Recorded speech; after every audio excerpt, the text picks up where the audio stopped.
Character sketch of Madame Morel. Madame Morel was very miserly woman. She was married to Monsieur Morel, who was a head clerk in the War Office. They had no children and were quite well off. They had no need to save money. But Madame Morel believed that problems could arise at any time. They only need money and only money can save them. Madam ऑरल एक बहुत ही कंजूस किस्म की औरत है। उसकी शादी मॉन्सियर ऑरल से हुई है, जो कि एक वॉर ऑफिस में हेड क्लर्क है।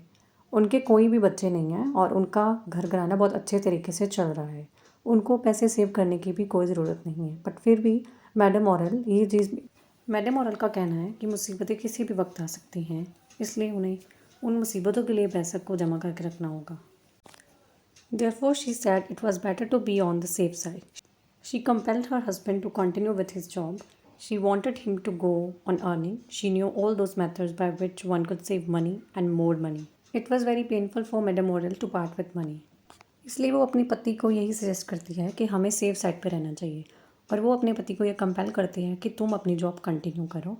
वो किसी भी तरीके से पैसे को कमाना जानती है और वो ये भी जानती है कि कैसे ज़्यादा से ज़्यादा पैसे को सेव करा जा सकता है।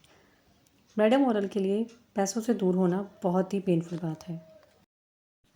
Every coin that she had spent caused her pain and grief. It seemed to be wrung out of her soul. When she had to spend a big amount of money, she could not sleep at night. For the sake of money, she was very cruel to her maidservant. She did not allow her maidservant to cheat her of even a single coin. Madam ऑरल के लिए पैसे खर्च करने बहुत ही मुश्किल काम है। उसे ऐसा लगता है कि जैसे उसकी आत्मा उसके शरीर से निकाल दी गई है। जब भी वो कुछ बड़ी अमाउंट खर्च करती है तो उसे रात को नींद नहीं आ पाती। इस मामले में वो अपनी मेड सर्वेंट के साथ भी बहुत क्रूअल है। वो उसे एक भी रुपए इधर उधर नहीं करने देती। She was miserly that she even refused to spend money on essential things which added to one's own respect. For instance, her husband Monsieur Ord had been going to his office with an old cheap umbrella. His colleagues joked and laughed at him. The old umbrella indicated that Monsieur Ord was dependent on his wife for everything. ज़रूरी चीज़ों पर पैसे खर्च करना भी madam ऑरल को फजूल लगता था। इवन कि उसका पति पुराने चीप अम्ब्रेला के साथ ही ऑफिस में जाता था। उसके कलीग उस पर हंसते थे, उसका मजाक उड़ाते थे, लेकिन इससे मैडम ऑरल को क्या, उसे तो सिर्फ पैसे सेव करने थे। ये पूरी तरह से ये साबित करता है कि मैडम ऑरल का पति पूरी तरीके से हर एक चीज़ को लेकर अपनी पत्नी मैडम ऑरल पर डिपेंडेंट था। Madam Oreille was unwilling to spend any money on a new umbrella. Only when monsieur Oreille threatened to resign his job, refused to go to office, that she agreed to buy a new umbrella. First, she bought a cheap umbrella. When it soon wore out, she invented 18 francs in a better umbrella. Madam ऑरल नया umbrella लेने के लिए पैसे खर्चना नहीं चाहती थी, लेकिन वो तब मानती है जब उसका पति उसे ये धमकी देता है कि वो अपनी जॉब छोड़ देगा और ऑफिस भी नहीं जाएगा।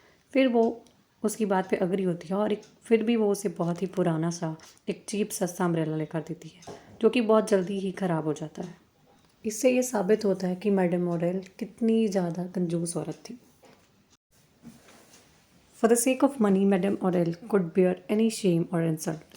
At the insurance office, the people laughed at her miserliness, but she did not mind, so long as she could have her compensation.